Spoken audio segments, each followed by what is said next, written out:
ये जम्मू है।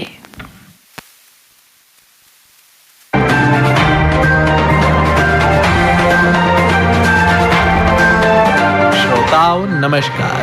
कार्यक्रम ये जम्मू है में आप सबका स्वागत है। आज के अंक में शामिल है डिपार्टमेंट ऑफ स्किल डेवलपमेंट और department of labour and employment द्वारा किया गया जॉब फेयर का आयोजन। साधु समाज ने अपनी मांगों के समर्थन में की पत्रकार वार्ता। जिला सांबा की पंचायत हल्का रैका लवाना के सरपंच ने अपनी पंचायत की समस्याओं को किया उजागर।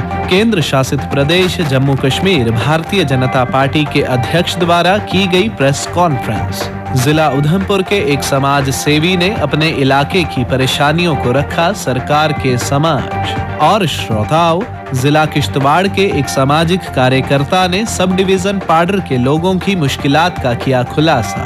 पर सबसे पहले अपनी बात। जम्मू कश्मीर में 2019 के बाद जिस नए युग का सूत्रपात हुआ था, वो 4 साल से ऊपर की यात्रा तय कर चुका है। सुनते आए हैं कि इस नए दौर में कई नई इबारतें लिखी जा रही हैं, जैसे कि शिक्षा और चिकित्सा क्षेत्र में नया इतिहास कायम करना, जम्मू कश्मीर में कृषि क्षेत्र में नए मील पत्थर गाड़ना और प्रदेश को एक नया इंडस्ट्रियल हब बनाना वगैरह वगैरह। और ये सारी योजनाएं सफल बनाने के लिए प्रदेश के हालात भी कमोबेश साथ देते दिखाई दे रहे हैं। आपको ये जानकर खुशी होगी कि उपराज्यपाल मनोज सिन्हा ने हालिया दिनों ही engineering export council of India EEPC India द्वारा नई दिल्ली में आयोजित एक समारोह में घरेलू तथा विदेशी निवेशकों को खुले मन से प्रदेश में निवेश करने की दावत दी है। उपराज्यपाल ने कहा कि कश्मीर में माहौल शांत है, पर्यटन में हर साल इजाफा हो रहा है और प्रदेश में सड़क, रेल और हवाई कनेक्टिविटी बढ़ रही है। मार्च 2024 तक कश्मीर देश के अन्य भागों से रेल द्वारा जुड़ जाएगा और कटरा दिल्ली एक्सप्रेसवे भी साल भर में तैयार हो जाएगी। श्री मनोज सिन्हा ने निवेशकों को दी जाने वाली बड़ी बड़ी सहूलियात का जिक्र भी इस मौके पर किया, जैसे कि प्रदेश में कच्चे माल की उपलब्धता, लैंड रिसोर्सेज, सस्ती बिजली, इंडस्ट्रियल पोर्टल वगैरह सब सुविधाएं उपलब्ध हैं। एक अच्छी बात ये भी है कि प्रदेश प्रशासन द्वारा इस बात का भी खुलासा किया जा रहा है कि अब तक 86,000 करोड़ रुपए की इन्वेस्टमेंट के प्रस्ताव इंडस्ट्रियल डिपार्टमेंट को प्राप्त हो चुके हैं। लिहाजा प्रदेश के लोगों के लिए ये एक बड़ी प्रसन्नता की बात हो सकती है कि यहाँ नए नए उद्योगों के कायम हो जाने से रोजगार के नए आयाम सामने आएंगे और हम समृद्धि की ओर अग्रसर हो पाएंगे। मगर एक कहावत कहती है कि Rome was not built in a day. भले ही रोम एक दिन में ना बना हो, लेकिन उसकी प्लानिंग अवश्य ही शानदार हुई होगी। जम्मू संभाग में ही जनता ने अवश्य देखा होगा कि बड़ी ब्राह्मणा और सांबा के ग्रोथ सेंटर में इंडस्ट्री 4-5 दशक बीत जाने के बाद अब जरूर अपनी शक्ल में सामने आ रही है। लिहाजा प्रदेश में इंडस्ट्रियल पॉलिसी के नए रूप में सामने आना एक हौसला अफजाई की बात है। बस जरूरत इस बात की है कि प्रस्ताव हकीकी शक्ल में जमीन पर उतर आने चाहिए, क्योंकि आगाज अगर अच्छा हो तो अंजाम भी अच्छा ही होता है। श्रोताओं, हाल ही में डिपार्टमेंट ऑफ स्किल डेवलपमेंट और department of labour and employment द्वारा जॉब फेयर का आयोजन किया गया। इस संदर्भ में अधिक जानकारी देते हुए गवर्नमेंट ITI एम्प्लॉयज एसोसिएशन के national vice president Nazir Ahmad मौलवी ने बताया, मैं आपके माध्यम से ये बताना चाहूंगा कि स्किल डेवलपमेंट डिपार्टमेंट और लेबर एम्प्लॉयमेंट डिपार्टमेंट ने एक मेगा जॉब फेयर ऑर्गेनाइज किया यस्टरडे, जिसमें बहुत सारे बच्चों ने वहाँ पे रजिस्टर्ड किया अपने आप को, और बहुत सारे अनएम्प्लॉयड यूथ को जो है वहाँ पे जो स्किलफुल थे, जिनको स्किल था, उनको वहाँ पे प्लेस किया गया। प्लेसमेंट ऑर्डर्स, जॉब लेटर्स वगैरह उनको जो है वो डिस्ट्रीब्यूट हो जाएंगे आफ्टर जो भी उसमें प्रोसीजर है। जब वहाँ पे बच्चों से बात की गई तो वहाँ पे स्किल के लिए बहुत ज्यादा डिमांड थी कि स्किलफुल होना इस वक्त की जरूरत है। अब स्किलिंग करना अपने आप को जरूरत है। तो मैं ये बताना चाहूंगा आपको कि स्किल डेवलपमेंट डिपार्टमेंट, जिसके हमारे एडवाइजर, ऑनरेबल एडवाइजर जनाब राजू राय भटनागर साहब हैं, जिसमें हमारे कमिश्नर सेक्रेटरी जनाब सौरभ भगत साहब, जिसमें हमारे स्किल डेवलपमेंट के डायरेक्टर जम्मू कश्मीर सुदर्शन कुमार जी, ये सारे मौजूद थे उस इवेंट में। और अदर डिग्नेटरीज भी थी, हमारे कमिश्नर सेक्रेटरी लेबर एम्प्लॉयमेंट के रहना बतूल मैम थी। सब लोगों ने वहाँ पे ये कोशिश की उन अनएम्प्लॉयड यूथ को जो स्किलफुल है उनको किसी तरीके से जॉब मिलनी चाहिए। प्राइवेट सेक्टर जो इस वक्त बूस्ट किया जा रहा है, जिसमें जम्मू कश्मीर में जो पहले हमारा एक फिक्स माइंडसेट बना हुआ था यूथ में कि हमने गवर्नमेंट जॉब ही करना है, इसके बगैर कुछ नहीं करना है, और उसके साथ साथ में ये कोशिश की गई कि एक अवेयरनेस कैंप लगाए गए कि फिक्स माइंडसेट को चेंज करना है टू द ग्रोथ माइंडसेट, जो बच्चों के फ्यूचर के लिए बेहतर हो। उस सिलसिले में स्किल डेवलपमेंट डिपार्टमेंट पूरे 24/7 काम कर रहा है कि इसमें जो हमारे डिस्ट्रिक्ट लेवल पे, ब्लॉक लेवल पे, तहसील लेवल पे अनस्किल्ड है उनको कैसे स्किल किया जाए, उनको कैसे कोर्सेज ऑफर किए जाएं। बहुत सारे हमारी स्ट्रीम्स हैं। पॉलिटेक्निक में मोर देन 3000 कैंडिडेट जो है वो एडमिशन लेते हैं, मोर देन 18,000 जो है वो ITI सेक्टर में एडमिशन लेते हैं, और ये फिगर जो है, ये पास आउट फिगर जो है, ये हमारी 15,000 से ज्यादा होती है। तो इन बच्चों को कैसे इंडस्ट्रीज के साथ जोड़ा जाए, जो हमारे जम्मू कश्मीर में इंडस्ट्रियल पॉलिसी आई है उसको समझते हुए स्किल पावर, जो हम मैन पावर बाहर से आता था, उसको कोशिश की जा रही है कि वो यहाँ पे डोर स्टेप में मौजूद हो, वो हम प्रोवाइड कर सकें इंडस्ट्रीज को। उसके लिए स्किल डेवलपमेंट डिपार्टमेंट काम कर रहा है। उसमें हमारे दोनों ऑर्गेनाइजेशन, चाहे वो पॉलिटेक्निक है, चाहे ITI सेक्टर है, दोनों सेक्टर उस पर काम कर रहे हैं। और स्किल डेवलपमेंट डिपार्टमेंट की जो हायर अथॉरिटीज हैं वो इस पे फोकस रखे हुए हैं कि हमारी अपस्किलिंग सही हो, हमारी जो यूथ जब वो पास आउट होते हैं उनको कैसे प्लेस किया जाए, इंडस्ट्रीज के साथ कैसे जोड़ा जाए। कल बहुत सारी डिमांड वहाँ पे आई, बहुत सारे वहाँ पे इंडस्ट्रियलिस्ट थे जिन्होंने वहाँ पे डिमांड अपनी रखी, जैसे होटलियर एसोसिएशन के प्रेसिडेंट थे, उन्होंने वहाँ बात रखी। बाकी ट्रेड ऑर्गेनाइजेशन के कुछ रिप्रेजेंटेटिव्स थे, मेडिकल लाइन से थे, नर्सिंग के रिलेटेड वो बात कर रहे थे। तो मेरा ये मानना है कि इस वक्त जो दौर है वो स्किल डेवलपमेंट डिपार्टमेंट का है। स्किल डेवलपमेंट जो है इस पे काम कर रही है कि कैसे हर एक सेक्टर में वर्कफोर्स को प्रोवाइड करना है, और उसके लिए जो यूथ को फ्रंट पे आना पड़ेगा। और स्किल डेवलपमेंट डिपार्टमेंट की वेबसाइट पे कोर्सेज अवेलेबल हैं इंस्टीट्यूट लेवल पे। आप हमारा डायरेक्टरेट जो है जम्मू में भी है, श्रीनगर में भी रन कर रहा है। हर वक्त हमारे ऑफिसर जो हैं वो वहाँ पे रहते हैं कि असिस्ट करने के लिए, फैसिलिटेट करने के लिए आप लोगों को। तो इसलिए यूथ को फ्रंट पे आके अपने आप को जो है अपलिफ्ट करना पड़ेगा, और उसी से हमारी भी बेहतरी होगी, हमारी जम्मू कश्मीर की भी बेहतरी होगी। जब हम अपने आप को अपस्किलिंग करेंगे, हम इंडस्ट्रीज के साथ जुड़ जाएंगे, तो हमारे लिए फ्यूचर जो हो ब्राइट हो सकता है।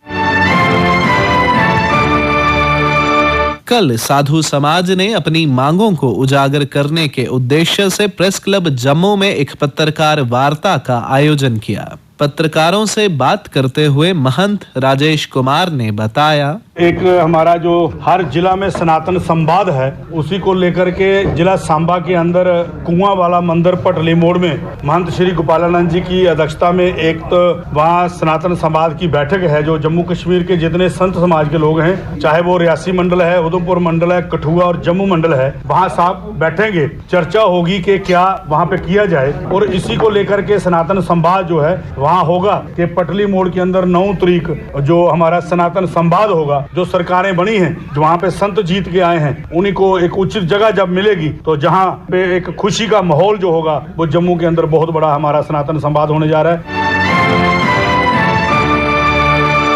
जिला सांबा की पंचायत हल्का रैका लवाना के सरपंच यशपाल शर्मा ने अपनी पंचायत की समस्याओं को उजागर करते हुए बताया। मध्य समस्या जी PHE दी है, जल शक्ति दी कि हर घर नाल हर घर जल, क्योंकि इन्हें फड़ियां पैपा वसाई उड़दियां, ਉਹਦੇ ਬਾਅਦ ने तक ना पानी आया ना कोई किस आया।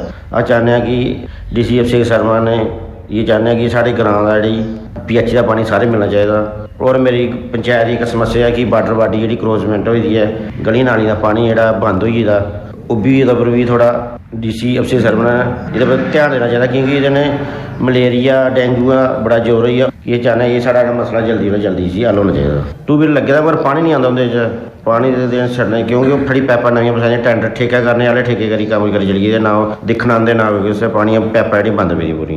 बिजली समस्या थोड़ी ठीक है क्योंकि जी तारा थोड़ी चेंज हुई पुरानी जी कोई 60-70 साल की तारा जी चेंज हुई ना, बिजली का थोड़ा फर्क पै गया। अस चाहते कि सारी जल्दी जल्दी जी सुनाई होनी चाहिए, क्योंकि ग्रां का जो मसला हल होना चाहिए। केंद्र शासित प्रदेश जम्मू कश्मीर भारतीय जनता पार्टी के अध्यक्ष रविंदर रैना द्वारा कल एक प्रेस कॉन्फ्रेंस का आयोजन किया गया। इस मौके पर उन्होंने कहा, साथियों, हम केंद्र की नरेंद्र मोदी साहब की सरकार का हृदय से धन्यवाद करते हैं और धन्यवाद करते हैं हमारे देश के यशस्वी गृह मंत्री श्रीमान अमित शाह साहब का, जिन्होंने जम्मू कश्मीर के संदर्भ में एक बहुत बड़ा ऐतिहासिक निर्णय लिया। जम्मू कश्मीर की विधानसभा के अंदर 5 नॉमिनेटेड MLAs के प्रावधान को लोकसभा के अंदर पास कर दिया गया है, जिसमें जम्मू कश्मीर की जो असेंबली होगी उसमें 2 महिला नॉमिनेटेड MLAs को मंजूरी दी गई है और वहीं 2 नॉमिनेटेड MLAs कश्मीरी विस्थापित समाज से होंगे और जो 2 कश्मीरी जिसमें कश्मीरी पंडित शामिल हैं, 2 नॉमिनेटेड MLA जिसमें एक महिला नॉमिनेटेड MLA होंगी और एक पाकिस्तान के कब्जे वाले जम्मू कश्मीर POJ के विस्थापित समाज से एक नॉमिनेटेड MLA को जम्मू कश्मीर असेंबली के अंदर स्थान दिया जा रहा है। ये बहुत बड़ा ऐतिहासिक निर्णय केंद्र की नरेंद्र मोदी साहब की सरकार ने किया है। वो marginalised sections of the society जिनका प्रतिनिधित्व जम्मू कश्मीर की असेंबली में नहीं होता था या ना के बराबर होता था, ऐसे वर्गों को, ऐसे वंचित समाज को, ऐसे वंचित वर्गों को नरेंद्र मोदी साहब की सरकार ने जम्मू कश्मीर की असेंबली में प्रतिनिधित्व देकर नॉमिनेटेड MLAs के नाते जब उनके प्रतिनिधि विधानसभा के अंदर बैठेंगे तो वो अपने समाज की बुलंद आवाज बनकर काम करेंगे और अपने समाज के विषयों को जम्मू कश्मीर की विधानसभा में बहुत अच्छी तरीके से अपने समाज का प्रतिनिधित्व करेंगे और उन विषयों को रखेंगे। साथियों, हम सब जानते हैं कि कश्मीरी विस्थापित समाज, जो कश्मीरी पंडित हैं या जो अन्य माइग्रेंट्स हैं या फिर जो पाकिस्तान के कब्जे वाले जम्मू कश्मीर से 1947, 65 और 71 में जो विस्थापित होकर हमारे यहाँ जम्मू कश्मीर के अंदर रह रहे हैं, इन समाज के वर्गों ने कितनी यातनाएं, कितनी प्रताड़नाएं, कितने दुख तकलीफें और कष्ट सहे। और अगर किसी ने इस समाज की, चाहे पाकिस्तान के कब्जे वाले जम्मू कश्मीर से आए विस्थापित समाज, POJ के रेफ्यूजीज विस्थापित समाज हो या कश्मीर घाटी से जो 1990 के दौर में विस्थापन हुआ, अगर इन प्रताड़ित और पीड़ित समाज की चिंता किसी ने की है, उनका ख्याल रखा है, तो वो केंद्र की नरेंद्र मोदी साहब की सरकार है। हम हृदय से अपने देश के माननीय प्रधानमंत्री श्रीमान नरेंद्र मोदी साहब और हमारे देश के यशस्वी गृह मंत्री श्रीमान अमित शाह साहब का हृदय से धन्यवाद करते हैं, जो उन्होंने POJ के रेफ्यूजीज विस्थापित समाज का ख्याल रखा।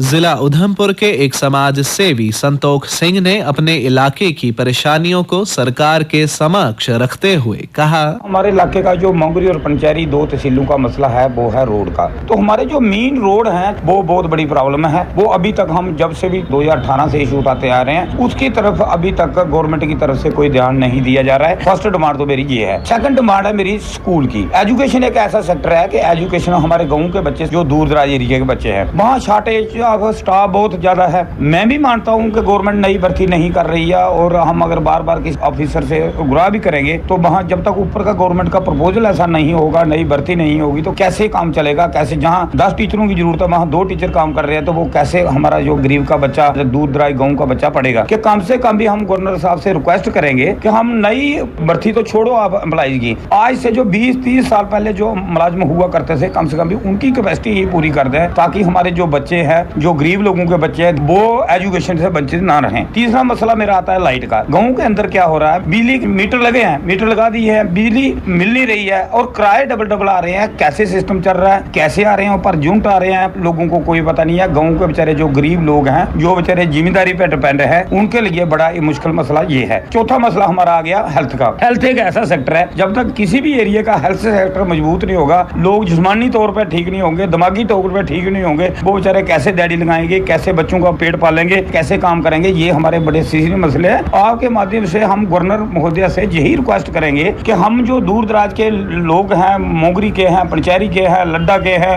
ये एक ऐसे एरिया हैं जिनके लिए अगर रात को टाइम बे टाइम कोई बीमार भी हो जाए, अगर रोड नहीं है तो आप हिसाब लगा लो, कोई आज भी या किसी को मंजे पे उठा के, किसी को पालकी में उठा के लोग आगे पीछे ले रहे हैं। तो इससे मेरी रिक्वेस्ट रहेगी आपके माध्यम से एलजी प्रशासन के, खासकर जो हमारा दूर दराज के पहाड़ी एरिया है, जो लोग इतनी मुश्किल सफर में रह रहे हैं, अब सर्दी का मौसम आ रहा है, जैसे बर्फ पड़ जाएगी तो ये सारी चीजें जो है उन लोगों के लिए कट हो जाएगी, चाहे रोड है, चाहे बिजली है, चाहे पानी है। तो मेरी आपके माध्यम से रिक्वेस्ट रहेगी हमारे जो 4-5 बुनियादी मसले हैं इसकी तरफ तवज्जो दी जाए। और श्रोताओं, जिला किश्तवाड़ के एक सामाजिक कार्यकर्ता मूलराज राठौड़ ने सब डिवीजन पाडर के लोगों की मुश्किलात का खुलासा करते हुए बताया। मैं ऑल इंडिया रेडियो के माध्यम से गवर्नर इंतजामिया और डिस्ट्रिक्ट इंतजामिया से गुजारिश करना चाहूंगा कि ये पाडर फार फलांग एरिया है, पाडर और नागसनी, यहाँ PMGSY रोडों का जो काम चला है, लेकिन कई जगह जैसे मचेल की मैं बात करूं कि मचेल के रोड जो है हमूरी तक पहुंच गई है, लेकिन 2 पुलों की वजह से, मऊ वाला पुल और चशोती वाला पुल न लगने की वजह से आगे रोड में जो है काम में बाधा आ रही है। और उसी तरह मैं सजार रोड की बात करूं कि सजार का पुल जो है PMGSY शासो टू सजार, इसमें भी बड़ा सुस्त रफ्तारी से काम जो है चल रहा है। और मेरी गुजारिश रहेगी कि इन पुलों पर जो है फौरी तौर पर काम शुरू किया जाए। इसी तरह मैं कम्युनिकेशन की बात करूं कि ये जो BSNL टावर हैं, जब कहीं भी नेटवर्क नहीं था तो सिर्फ और सिर्फ BSNL के टावरों के माध्यम से लोग हलो हाई करते थे।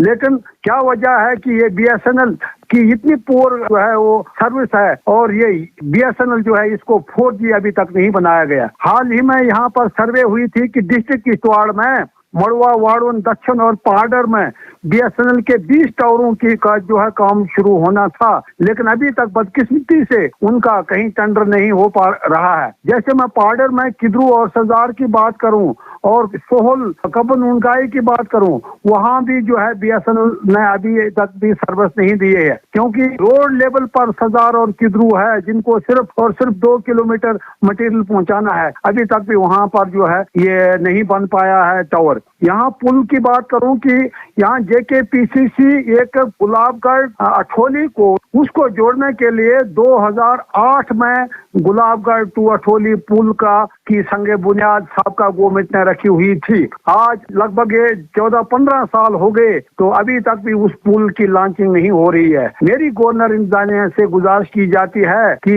यहाँ इस पुल पर फौरी तौर पर इसको लॉन्च करके हमारा ये जो गुलाबगढ़ अठोली वाला 2-3 किलोमीटर का रास्ता इसको आसान बनाया जाए, क्योंकि बाहर लोगों को आना जाने में भी सहूलत होगी। और स्कूल के बच्चे जो हैं, तमाम कॉलेज हमारा अठोली है, गुलाबगढ़ से जो बच्चे आते हैं, हायर सेकेंडरी अठोली है, गर्ल्स हाई स्कूल अठोली है, तो इनको जो है आने जाने में सहूलत हो। इनका ये 10 रुपया किराया बचे। इसी तरह मैं यहाँ पर बिजली की बात करूँ कि कुछ अभी भी ऐसे इलाके हैं जिनको अभी बिजली से नहीं जोड़ा गया है।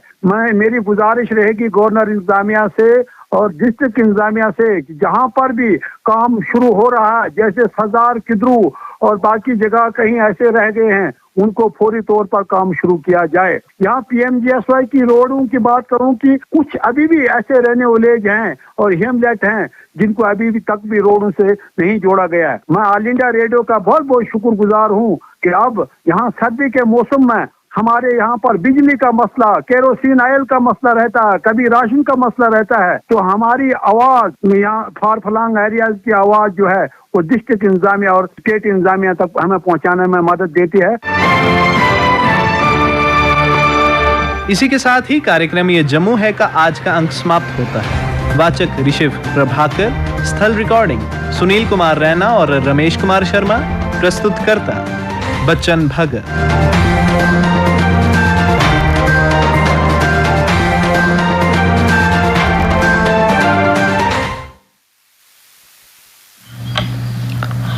उन्होंने तो सुना दे कार्यक्रम ये जम्मू है।